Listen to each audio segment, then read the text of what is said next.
Study the relations of objects, programs, source programs, zip compilers. A source program is written by a programmers in a programming language such as C. This program is not in a form that a computer can understand. A compiler translated that source program into the object program. Then the computer can understand and execute.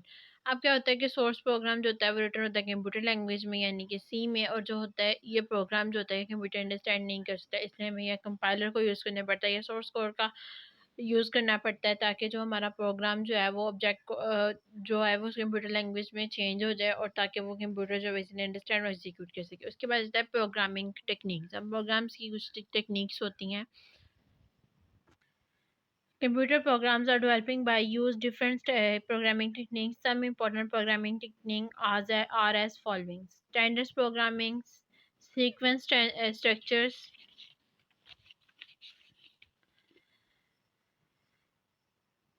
iterative structures।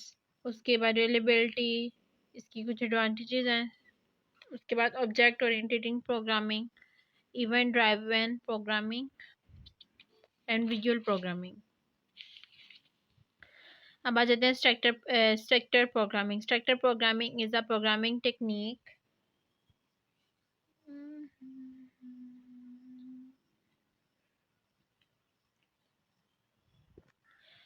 Structured programming is a programming technique in which a program is divided into small units called modulars and subprograms. Each modular consists of different instructions to perform a specific task. A modular is executed when the main program cell it.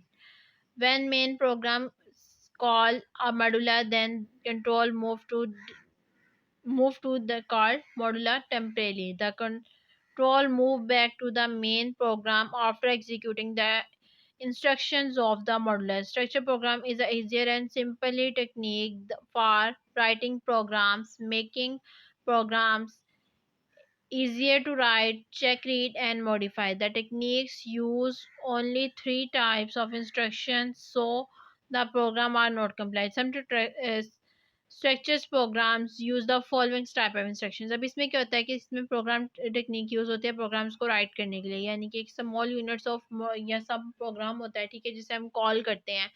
जब हम उसे call करते हैं फिर हमारा program run होता है और फिर हम प्रोग्राम को रन करते हैं। और अक्सर ऐसा होता है कि हम जब प्रोग्राम को रन करते हैं तो हमारा जो प्रोग्राम जो होता है वो इजीली जो होता है वो मूव क्रिएट हो जाता है। अब इसकी थ्री टाइप्स की जो इंस्ट्रक्शंस होती हैं वो प्रोग्राम को जो होता है वो इजीली जनरेट कर सकती हैं, यानी कि आपको ज़्यादा कॉम्प्लिकेशंस क्रिएट नहीं होती प्रोग्राम राइट करने में। आप इजीली जो होता है आपके पास स्ट्रक्चर होता है, आप उसका एक मॉड्यूलस क्रिएट करते हो, फिर जहाँ पे आपको उसकी ज़रूरत होती है वहाँ पे आप उससे मेन प्रोग्राम से बुला लेते हो। इस तरह हो सकता है कि आपने एक फार्मूला एक जगह राइट कर दिया होता है, ठीक है, जिधर भी आपको फार्मूला की ज़रूरत होती है वहाँ पे आप कॉल देते हैं और वो फार्मूला वहाँ पे आ जाता है, ठीक है। उसके बाद आता है सीक्वेंस स्ट्रक्चर। अब इसका सीक्वेंस स्ट्रक्चर क्या होता है? अ sequential structure execute the statement in same order in which they written in the program. The statement and execute one after the other. All statements of program are execute. It means that one statement is skipped and no statement is execute more than one. अब इसमें क्या होता है sequential execute में, ये हमारे पास एक same order होता है सीक्वेंसेस का जिसमें प्रोग्राम राइट करते हैं। इसमें होता है कि अगर एक स्टेटमेंट एग्जीक्यूट होती है तो देन ये अगले स्टेटमेंट एग्जीक्यूट होती है और फिर आल स्टेटमेंट जो है प्रोग्राम में एग्जीक्यूट होती है। और अगर एक भी स्टेटमेंट पिक हो जाती है तो कोई भी स्टेटमेंट जो होती है वो एग्जीक्यूट नहीं होती है। तो इसकी जो सीक्वेंस होते हैं वो किस तरह, statement one, statement two, statement three, statement four, statement five, statement six. उसके बाद आता है conditional structure. The conditional structure execute a statements or set of statements based on a condition. It executes a statement if the given statement is true and ignore when the condition is false. It is also called decision making structures or selection structures. अब इसमें क्या होता है कि हमारे पास जो conditional structure होता है वो एग्जीक्यूट कर रहा होता है स्टेटमेंट को, और उसकी बहुत ज़्यादा सेट ऑफ स्टेटमेंट्स होती हैं जो बेस्ड करी होते हैं कंडीशंस पे। और उसकी जितनी भी कंडीशंस होती हैं, अगर एक स्टेटमेंट की कंडीशन जो है वो ट्रू हो जाती है तो हम बाकी स्टेटमेंट्स को जो है कंडीशंस को जो है वो फॉल्स वो जो इग्नोर कर देते हैं। और इससे हम कहते हैं डिसीजन मेकिंग स्ट्रक्चर या फिर सिलेक्शन स्ट्रक्चर। यानी कि आप एक चीज़ जो है प्रोग्राम को रन कर रहे हैं, ठीक है, उसके बाद ये होता है कि एक स्टेटमेंट जो होता है वो आपका येस होता है और एक नो होता है। जिस तरह मैंने आपको वहाँ पे रिजल्ट का दिखाया था कि एक येस होता है कि नो होता है। अगर तो आपका मार्क्स जो है वो ग्रेटर देन 80 है तो फिर तो वो येस होंगे, फिर आप जो है वहाँ पे जाके लिख देंगे पास, और अगर तो लो होंगे तो फिर आप वहाँ पे जाके लिख देंगे फेल। तो ये चीज़ जो होती है इसे कहते हैं कंडीशनल स्टेटमेंट। उसके बाद नेक्स्ट हमारे पास आ जाता है आर्टरेटिव statement. The iterative statement execute a statement or set of statements repeatedly for the sequence numbers of time. It called repetition statements or loop. For example, a program can use iterations structures to display a message on a screen for 10 times. अब ये देखो ये थी उसकी conditional statement की example, और अब next हमारे पास आ रही है आर्टरेटिव स्टेटमेंट। अब इसमें क्या होता है, आइट्रेशन स्टेटमेंट्स क्या होती हैं कि आपने सो मैनी टाइम कोई भी नाम लिखना है, कोई भी चीज़ लिखनी है, लाइक 100 टाइम्स लिखनी है, तो आप इजीली उसे जाके यहाँ पे मेन पॉइंट पर से कंडीशन देते हैं कितने टाइम्स लिखना है। अगर तो आपकी कंडीशन ठीक होती है तो फिर वो प्रोग्राम जो होता है उतना टाइम राइट हो जाता है, लेकिन अगर आपकी कंडीशन गलत होती है तो वो प्रोग्राम जाके स्टॉप हो जाता है। उसके बाद आ जाता है एडवांटेजेस क्या होते हैं स्ट्रक्चर्स प्रोग्राम्स के। रियलाबिलिटी, structure program allow the user to review the existing code as and when required.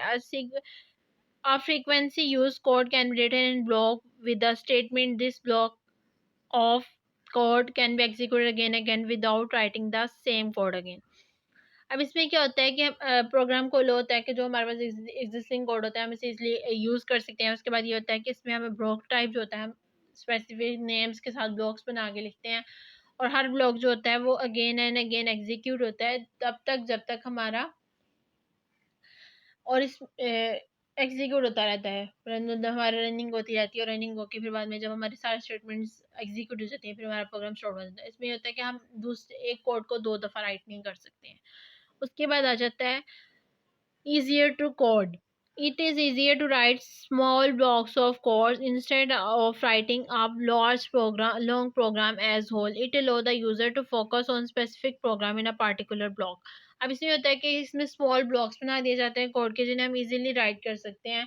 यानी कि जो हम लोग प्रोग्राम राइट करते हैं उन्हें पता नहीं होता हमने कहाँ पे फंक्शंस कैसे अप्लाई करने, लेकिन जब हम ब्लॉक्स बनाते हैं तो हमें पता चलता है कि यहाँ पे हमने ये वाला फंक्शन यूज़ किया, यहाँ पे ये, यहाँ पे ये, तो ये बहुत ज़्यादा ईजी हो जाता है। उसके बाद easy to modify, each blocks of code can be unique name and it is written separately from other codes. It easier to modify than the long program. ये होता है हर प्रोग्राम का जो होता है अपना नेम होता है, हर ब्लॉक का अपना नेम होता है, तो हम इसे ईजिली मॉडिफाई कर सकते हैं। उसके बाद easy to maintain, small programs are easy to maintain as compare to long programs. Each block is independent as any change in it does not affect other block। अब इसमें क्या होता है कि हम इजीली जो होता है मेंटेन कर सकते हैं, और इसके जितने भी ब्लॉक्स होते हैं वो इंडिपेंडेंट होते हैं और इसमें कोई भी चेंज नहीं होता है। उसके बाद ऐसा इसके डिसएडवांटेजेस क्या होते हैं। इन structure programming data cannot be considered as independent from functions that manipulate, but procedural programming pretend the program from data separate data from function. अब इसमें क्या होता है कि हमारा जो फंक्शन होता है वो इंडिपेंडेंट नहीं होता, वो डिपेंडेंट होता है। और इसमें ये होता है कि हमारे पास जो प्रेसिडेंट प्रोग्रामिंग होती है वो प्रिटेंड करती है प्रोग्राम को कि इसका जो फंक्शन होता है उसका सेपरेट डाटा हम लोग एंटर करें। उसके बाद नेक्स्ट हमारे पास आ जाता है object orientating programming. OOP is a technique in which programs are written on the basics of objects. An object is a collection of data and functions. Objects may represent a person's things or place in real world. In OOP, data and all possible functions on data are grouped together. Or OOP programs are easier to learn and modify. C++ Java is the most popular oriented language. For example, a person can be an example of an object. It has some properties or characteristics that describe it. Some properties of persons objects can be as follows: name, age, height. The person object may have some functions then describe when it can do. Some functions of persons objects can be following: walk, talk, and eat. अब इसमें क्या होता है कि हम जब किसी भी प्रोग्राम को राइट करते हैं तो हमारे हमारे पास उसके बेसिक ऑब्जेक्ट्स होने चाहिए, कोई भी डाटा या फिर फंक्शन का जो है कलेक्शन होना चाहिए। फिर हम उसके ज़रिए हम उसे इजीली जो होता है रन कर सकते हैं। अगर हमारे पास डाटा और फंक्शंस नहीं होंगे तो हम प्रोग्राम को कभी भी रन नहीं कर सकेंगे और फिर हमारे लिए जो होता है वो मुश्किल हो जाती है। तो इसके लिए ज़्यादा पॉसिबल ये होता है कि हमारे पास फंक्शंस का जो फंक्शन जो होता है वो डाटा में होना चाहिए, यानी कि एक ग्रुप की तरह पे टुगेदर होना चाहिए। यानी कि फॉर एग्जांपल आपको किसी पर्सन का डाटा राइट करना है तो आपको उसका नेम, हाइट, हर एक चीज़ पता होनी चाहिए। तो आप उसे एक ग्रुप पेज में राइट करेंगे, आप उससे सेपरेटली तो राइट नहीं करेंगे।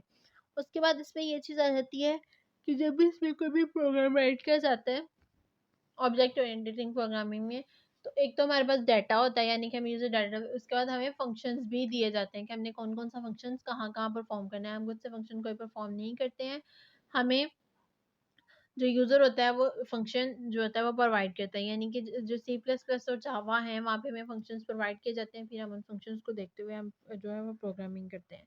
उसके बाद नेक्स्ट आ जाता है event driven programming. Event driven programming is a programming technique in which the statements are executing in response to an event. An event occur with something happened. In event driven programming, ED programming, the programmer write the code that is executed when a particular event occurs. The event driven programming technique is technically used with visual programming environments. Some examples of events as following: click the mouse button, typing a character from keyboard, moving the mouse, delete and values. Some examples of driven programming: a pop-up menu appear when the user right click on window. The current window is closed when the user press Alt F4. The file is print when the user print button. अब इसमें क्या होता है, इस programme में हमारे पास ये चीज़ होती है कि इसमें हमें जो होते हैं वो कमांड्स हम लोग जो होते हैं स्टेटमेंट्स को एग्जीक्यूट किया जाता है, यानी कि एक रिस्पॉन्स इवेंट दिया जाता है। और इसके हमारे पास एग्जांपल क्या होते हैं कि हमें बताया जाता है कि हम इस चीज़ को क्लिक करेंगे हमारा ये वर्क हो जाएगा, हम इस की माउस के इस चीज़ को क्लिक करेंगे ये हो जाएगा, कीबोर्ड में ये चीज़ क्लिक करेंगे ये हो जाएगा। ये सारी कमांड्स होती है, हमें इवेंट ड्रिवन प्रोग्रामिंग यानी कि ईडी प्रोग्रामिंग में बताया जाता है। उसके बाद विजुअल प्रोग्रामिंग क्या जाती है। Visual programming is used to provide a usually friendly interface and interacting with the program. अब यूजुअल प्रोग्रामिंग हमारे पास क्या होती है, यूजुअल प्रोग्रामिंग जो होती है हमें प्रोवाइड फ्रेंडली यूज़र को प्रोवाइड करती है कि हम किसी भी तरह जो होता है वो इंटरफेस को अट्रैक्ट कर सकते हैं। Usual programming environment provide different objects to develop a graphic users interface such as window, menu, button and list box। इसमें ये होता है कि हम कुछ भी जो होता है वो जनरेट कर सकते हैं, कोई भी ग्राफिकली चीज़ जनरेट कर सकते हैं। लाइक हम विंडो जनरेट कर सकते हैं, कोई भी मीम्स मेन्यू जनरेट कर सकते हैं, कोई भी बटन जनरेट कर सकते हैं, कोई भी हम लिस्ट बॉक्स जनरेट कर सकते हैं, कोई भी हम list of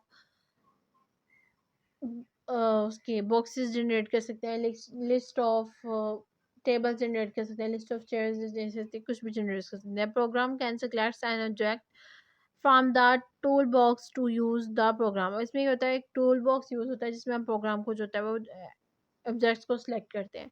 These components can be moved, resize and rename easily। और ये जो components होते हैं ये मूव भी हो सकते हैं, ये रिसाइज भी हो सकते हैं और ये रीनेम भी हो सकते हैं।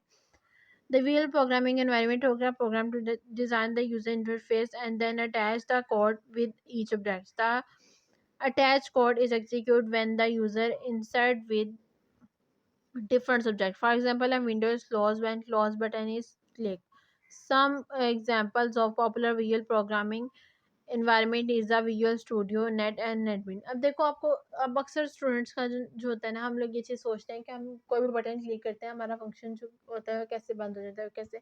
तो ये बटन्स के भी कुछ ना कुछ लैंग्वेजेस कमांड्स होती हैं जो यूज़ होती हैं। जिस तरह अब यहाँ पे दो उन्होंने कमांड्स प्रोग्रामिंग बताई हैं, इवेंट ड्रिवन ईडी और एक हमें बताई है विजुअल, यानी कि हम क्लिक करते हैं और हमारी विंडो क्लोज हो जाती है, हम ये काम करते हैं तो कमांड देते हैं हमारा काम इसीलिए हो जाता है।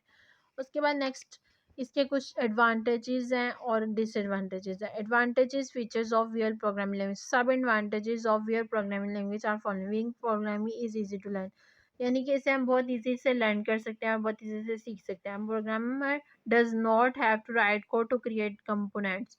अब इसमें ये होता है कि प्रोग्रामर को कोड्स को राइट नहीं करना पड़ता कंपोनेंट्स को क्रिएट करने के लिए। अब real components can be move, resize and delete easily. अब इसमें जितने भी कंपोनेंट्स होते हैं वो इजीली मूव भी हो सकते हैं, उन्हें रिसाइज भी किया जाता है, उन्हें डिलीट भी कर लिया जाता है easily.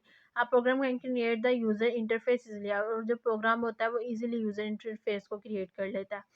The component provide by the visual programming environment contains some bullets in code। अब इसमें ये होता है कि जो कंपोनेंट्स होते हैं वो हमें प्रोवाइड करते हैं रियल प्रोग्रामिंग इन्वायरमेंट्स, ताकि हम इजीली जो होते हैं वो क्रिएट कर सकें बुलेट्स कोड्स को। The real components can react to different events, और जो जितने भी रियल प्रोग्राम्स होते हैं वो डिफरेंट इवेंट्स पे जो होते हैं वो रिएक्ट करते हैं। For example a button can display a message when the user click it. एक बटन जो होता है, जब भी हम किसी बटन को क्लिक करते हैं तो हमारे डिस्प्ले पे मैसेज आता है। Disadvantages of real programming. Some disadvantages of real programming are as following. Real programming events are heavy and require more money। और इसमें होता है real programming environment जो होता है वो काफ़ी heavy होता है, इसमें हमारे पास बहुत ज़्यादा memory require होती है। It's require a computer very high capability of disk card। इसमें अंदर disk card के अंदर बहुत high capability होनी चाहिए। Real programming need a computer with faster processor from execute. और इसमें ये होता है कि हमारा जो कंप्यूटर होता है उसके पास फास्टर एग्जीक्यूशन होनी चाहिए ताकि हमारा प्रोग्राम इजी हो। Real programming can implement on the graphical, इसमें ग्राफिकली ऑपरेटिंग सिस्टम के लिए और यहाँ पे माइक्रोसॉफ्ट विंडोज़ वगैरह के लिए यूज़ होता है। अब हम लोग स्टार्ट करने लगे introduction of C plus plus, यानी कि जो हमारा कोर्स का मेन टॉपिक है अब हम उसके बारे में स्टार्ट करने लगे हैं। अब इसके स्टार्ट में जो हमारे पास इसका चैप्टर ओवरव्यू हम सबसे पहले करते हैं। चैप्टर ओवरव्यू करने से पहले मैं आपको ये बताती चलूँ कि अब हम इंट्रोडक्शन करेंगे तो इसमें हमारे पास कुछ प्रोग्रामिंग कोडिंग्स भी आएंगी जिन्हें हम लोग देखेंगे, तो हम साथ साथ उस चीज़ को सीखेंगे भी। तो आप लोगों ने ये करना है कि आप लोगों ने अपने मोबाइल लैपटॉप्स में जो है वो C plus plus dev C plus plus जो है वो डाउनलोड कर लेना है। कंप्यूटर ओवरव्यू, अब इसमें चैप्टर ओवरव्यू में बस क्या आ जाता है, history of C plus plus, उसके बाद इसके फीचर्स आ जाएंगे सी प्लस प्लस में होते हैं। उसके बाद basic structures of C plus plus, basic structures कौन कौन से होते हैं। उसके बाद pre procedure directive, header file, main function, C plus plus statements, token and return space. उसके बाद turbo C plus plus, installing turbo C plus plus, initializing Turbo C++ IDE, setting up directions, creating and editing of C++ program, saving a program, और उसके बाद compiling a program, linking a program, executing a program, उसके बाद debugging C++ और types of error और dev C++। अब देखें इसके अंदर उन्होंने हमें क्या बताया। उसके सबसे पहले उन्होंने हमें हिस्ट्री बताई कि ये कैसे जनरेट होगी, उसके बाद वो उसके फीचर्स बताएंगे इसमें कौन कौन से फीचर्स होते हैं, फिर वो उसके बेसिक स्ट्रक्चर्स हमें बताएंगे कि हम प्रोग्राम को कैसे कैसे राइट करते हैं। उसके बाद नेक्स्ट वो एक ऐप बताएंगे टर्बो सी प्लस प्लस के, हम उसमें किस तरह फंक्शंस को कंपाइल किस तरह राइट करते हैं, किस तरह एग्जीक्यूट करते हैं, किस तरह क्रिएट करते हैं, किस तरह सेव करते हैं, ये सारा कुछ। उसके बाद लास्ट में वो बताएंगे कि अगर डिबगिंग या पे एरर आ जाता है तो हम सी प्लस प्लस में टर्बो सी प्लस प्लस से किस तरह जनरेट करते हैं। लास्ट में डेव सी प्लस प्लस के बारे में भी हम यही चीज़ें पढ़ेंगे। तो अब हम लोग स्टार्ट करते हैं history of C plus plus. History of C plus plus में हमारे पास कहता है many new programming language appear during the 1960s। The computer at the time were still in each stage of development. The language ALGO 60 was developed on alternative to Fortran. The language CPL was developed in 1930. It is difficult to learn. Marthan Richard developed BCPL in 1970s that is was similar than CPL. Catherine Thomas created B language in 1970. C language was derived by from B language. The B language provide the basics of the further development of C. The C language was originally designed to system program under Unix operating system. The power and feasibility of C language made it properly in industry for a wide range of applications. The earlier version, earlier version of C was knowledge as KNRC. The American National Standard Institute was developed standard version of C++ known as C. The new variant provides many features that was not available in old version. उसके बाद Bell lab create the development C plus plus language in 1980. The first commercial release of C plus plus appeared in October 1985. It was originally named C with classes.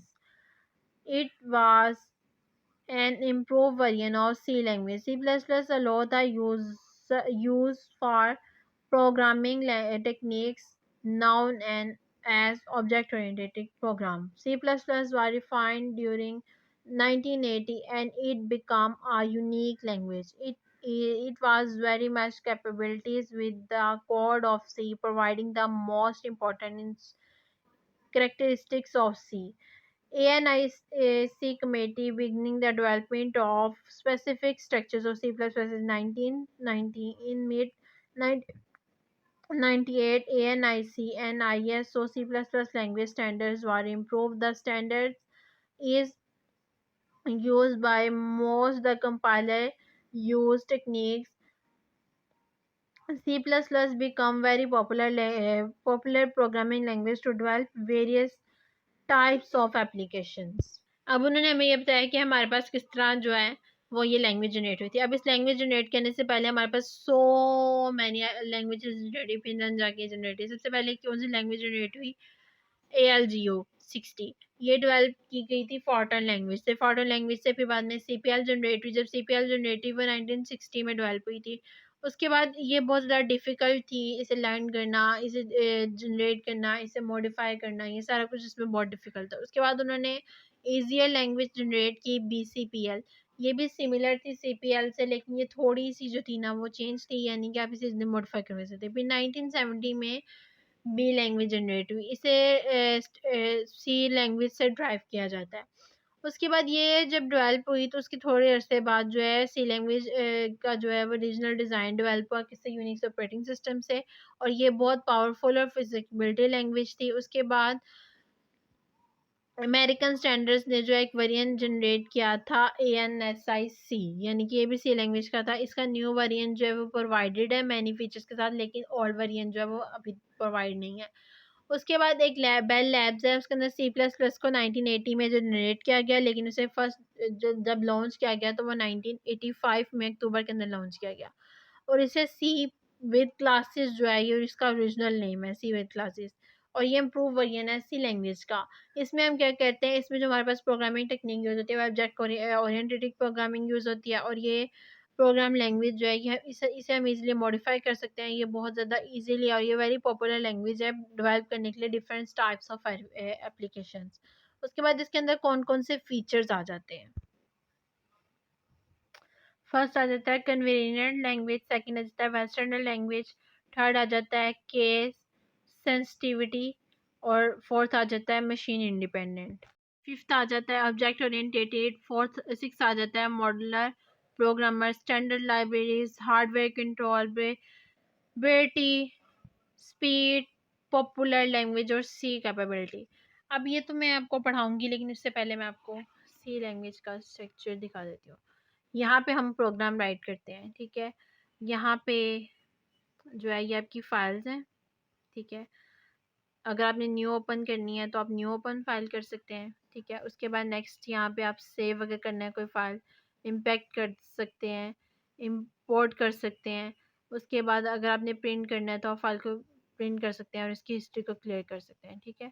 उसके बाद next इसमें अगर आपने editing करनी है, ठीक है, इंडोर आउटडोर करनी है, कट कॉपी करना है, कोई भी सिलेक्शंस आपने प्रोग्राम की है उसे कट कॉपी करना है वो भी कर सकते हैं. उसके बाद आप इसे कमांड दे सकते हैं.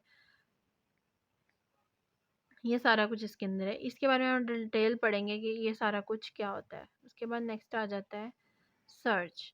अब सर्च हमारे पास क्या होता है? सर्च में हम फाइंड करते हैं, फाइंड फाइल करते हैं, उसके बाद रिप्लेस करते हैं, उसके बाद सर्च करते हैं और गो टू फंक्शन करते हैं या गो टू लाइन जाते हैं. उसके बाद व्यू में हमारे पास आ जाता है, व्यू में यहाँ पर टूल बार्स आ जाती हैं डिफरेंट्स और ये सारा कुछ. उसके बाद नेक्स्ट हमारे पास जो है वो आ जाता है प्रोजेक्ट. उसके बाद आ जाता है हमारे पास एग्जीक्यूट. अगर हमने फाइल को एग्जीक्यूट करना हो तो हम कैसे करते हैं? ये जो है ये हमारा प्रोजेक्ट होता है, ये हमारी क्लासेस होती हैं, ये हमारा डीबग होता है, ठीक है. यहाँ से हम प्रोग्राम को जो है वो एग्जीक्यूट करते हैं, यानी कि हम कंपाइल करते हैं, उसके बाद हम रन करते हैं, फिर कंपाइल और रन को एक साथ भी कर सकते हैं। उसके बाद हम रीबिल्ड भी कर सकते हैं हाल को। उसके बाद उसके सिंटैक्स को भी चेक कर सकते हैं और उसके करंट फाइल के सिंटैक्स को भी चेक कर सकते हैं, ठीक है। उसके बाद इसके टूल्स आ जाते हैं, यानी कि कंपाइलर ऑप्शन होता है, इसमें इवेंट्स होते हैं, ये सारा कुछ होता है। उसके बाद इसकी विंडो होती है, यानी कि अगर हमें सब कुछ क्लोज करना हो तो वो सारा कुछ आ जाता है, ठीक है। अब ये हमारे पास चीज़ें हैं। उसके बाद यहाँ पे क्या होता है, ये हमारे पास होता है सोर्स फाइल, यानी कि अगर हमने कोई फाइल ओपन करनी हो, यहाँ पे अगर हमने इधर से कुछ लेना हो तो यहाँ पे हमारे पास ये चीज़ें आ जाती हैं, ठीक है। उसके बाद नेक्स्ट हमारे पास आता है ये, ठीक है। ये सारी चीज़ें जो हैं ये हमारे पास सेव अगर हमने हाल करना हो, यहाँ पे अगर हमने सेव करना हो, यहाँ पे अगर हमने क्लोज करना हो, यहाँ पे अगर क्लोज हाल करना हो। उसके बाद नेक्स्ट हमारे पास आ जाता है अगर हमने कुछ सर्च कर फाइंड करना हो या फिर रिप्लेस करना हो, ये हमारे पास होता है कंपाइल करने के लिए। ये हमारे पास रन होता है, कंपाइलर रन दोनों एक साथ होता है, और ये रीबिल्ड होता है, ये डिबग होता है, ठीक है। और उसके बाद ये प्रोफाइल एनालिसिस करता है और ये डिलीट करता है प्रोफाइल इंफॉर्मेशन को। और नेक्स्ट हमारे पास ये चीज़ आ जाती है, ये हमारे पास होती है इंसर्ट की, और ये होती है टूलिंग बॉक्स की, और ये हमारे पास होता है गो टू बुक मार्क, यानी कि अगर हमने कोई बुक मार्क में सेव करना है तो ये हमारे पास चीज़ आती है। अब यहाँ पे मैं आपको एक प्रोग्राम राइट करके दिखाऊंगी, फिर आपको समझ आ जाएगा कि हम किस तरह प्रोग्राम राइट कर सकते हैं। मैं ये प्रोग्राम राइट करने लगी हूँ। ये अभी आपको नहीं पता प्रोग्राम्स के मेन स्टेटमेंट स्ट्रक्चर्स क्या हैं, ये जस्ट मैं आपको दिखाने लगी हूँ कि हम रन और कंपाइल कैसे करते हैं इसमें, या हम कंपाइलर का यूज़ इसमें किस तरह करते हैं। तो मैं इस प्रोग्राम को राइट करूँगी। इसका पहले हम बेसिक स्ट्रक्चर लिखते हैं। उसके लिए मैं कीवर्ड यूज़ करूँगी। कुछ लोगों के कीवर्ड्स होते हैं ये वाले होंगे, यहाँ से ये हैश का साइन आएगा, और कुछ लोगों का इधर से आएगा, ठीक है। ये डिफरेंस होते हैं लैपटॉप के अंदर, ठीक है। नेक्स्ट मैं लिखूँगी इंक्लूड, ठीक है। उसके बाद नेक्स्ट मैं टाइप करूँगी यहाँ पे, ओके, ये चीज़ हमारी आ गई। अब इसके अंदर मैं लिखूँगी ISOSTREAM।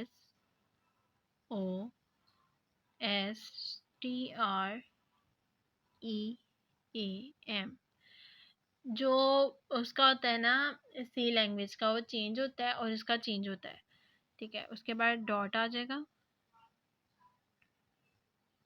और फिर आ जाएगा एच, ओके। अब हम चलेंगे नेक्स्ट। नेक्स्ट में हमारे पास फिर हैश है, फिर मैं इधर जाऊंगी और फिर मैं इसे क्लिक करूंगी, ठीक है। अब मेरे पास यहाँ पे मैं फिर लिखूंगी इंक्लूड, ये इसका बेसिक स्ट्रक्चर अभी मैं लिख रही हूँ। ये इसका बेसिक स्ट्रक्चर अभी मैं लिख रही हूँ, मैंने प्रोग्राम स्टार्ट नहीं किया। आइकॉनिक डॉट एच, आपने जब भी सी लैंग्वेज का प्रोग्राम लिखना है, आपने ये दो चीज़ें तो मस्त लिखनी है, ये आपकी कभी भी चेंज नहीं होंगी, ठीक है। उसके बाद अब मैं यहाँ पे इसे एक कॉल रन देने लगी हूँ, ठीक है। अब मैं यहाँ पे कॉल रन देने लगी हूँ। कॉल रन में क्या देने लगी हूँ, देखिए यहाँ पे हमारे पास दो तीन चीज़ें जो हैं वो हमने जो पिछले प्रीवियस चैप्टर में पढ़ा है वो हम लोग इसमें देखने लगे। अब मैं यहाँ पे कॉल रन किसे देने लगी हूँ, पाई को, ओके।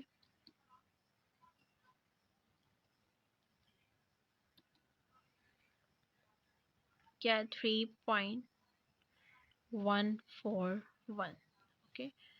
ये मेरे पास है पाई, मैंने इसे दे दी कॉल रन, ओके। जब मैंने इसे कॉल रन दे दी, अब नेक्स्ट मेरे पास क्या आएगा, नेक्स्ट मैं फिर एंटर पे क्लिक करूँगी। आप जैसे एंटर पे क्लिक करेंगे आपका जो चेंज है वो खुद ही मूव होता जाएगा आगे। उसके बाद आ जाएगा वाइड मेन, और यहाँ पे हम लोग कर देंगे इसे डबल ब्रैकेट, ओके। अब ये देखें बहुत सी चीज़ें डिफरेंट ब्रैकेट से इन्होंने जो है वो की हुई हैं। उसके बाद मैं इधर करूँगी एंटर, और अब मेरा यहाँ से स्टार्ट होना है मेन प्रोग्राम। अब जब मेरा मेन प्रोग्राम स्टार्ट होना है तो मैं यहाँ पे ब्रैकेट लगाऊंगी, ये ब्रैकेट मैंने यूज़ कर लिया। अब मैं एंटर क्लिक करूँगी। अब मैं यहाँ पे अपना प्रोग्राम स्टार्ट करूँगी, FLOAT, ठीक है। ये फ्लोट आ गया। फ्लोट हम किस पे साथ कर रहे हैं, R, एरिया। ओके, अब इसके लास्ट पे यूज़ होना है सेमी कॉलम, ये चीज़ आपने याद रखनी है। उसके बाद नेक्स्ट आ जाएगा CL क्लियर स्क्रीन, ठीक है। और इसके बाद आप यहाँ पे यूज़ करेंगे, यहाँ पे आप यूज़ करेंगे ये डबल ब्रैकेट, ओके। और एंड पे आप यहाँ पे लगा देंगे सेमी कॉलम। उसके बाद नेक्स्ट हम लोग लिखेंगे काउंट। इसके अंदर आप अपने जो आपने वर्क करना होता है आप वो चीज़ करते हैं, ठीक है। उसके बाद आ जाएगा एंटर। और यहाँ पे जब भी हमने कोई चीज़ राइट करनी है तो उसके ऊपर हमारे पास आना चाहिए डबल कॉलम। तो अब यहाँ पे हम डबल कॉलम लगाएंगे। अब मैंने इसके ऊपर ये डबल कॉलम लगा लिया। उसके बाद मैं यहाँ पे लिखूँगी एंटर। इसमें जब भी आपने लिखना है आप शॉर्ट में भी लिख सकते हैं और आप फास्ट में भी लिख सकते हैं, DDS, ओके। अब यहाँ पे मेरे पास ये एंड हो गया। अब इसे मैं ख़त्म करूँगी। ये प्रोग्राम मैंने राइट कर लिया। अब मैं इसे करूँगी रन।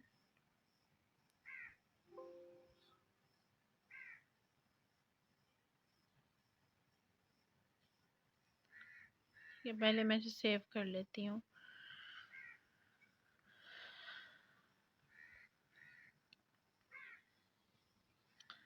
सेव कर लेते हैं इसे,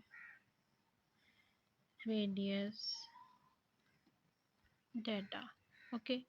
ये मैंने सेव कर लिया। अब ये देखिए, अब यहाँ पे मुझे वो एरर दे रहे हैं। एरर किस में आ रहा है? iostream.h में। इधर हमारे पास क्या एरर आ रहा है? हमने यहाँ पे स्पेस नहीं दी, ठीक है। अब मैं इसे फिर से कंपाइल करूँगी।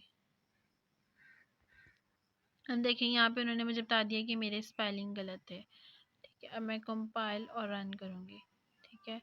और यहाँ पे मेरा जो फंक्शन है वो क्रिएट हो जाएगा, ओके। यहाँ पे मुझे लग रहा है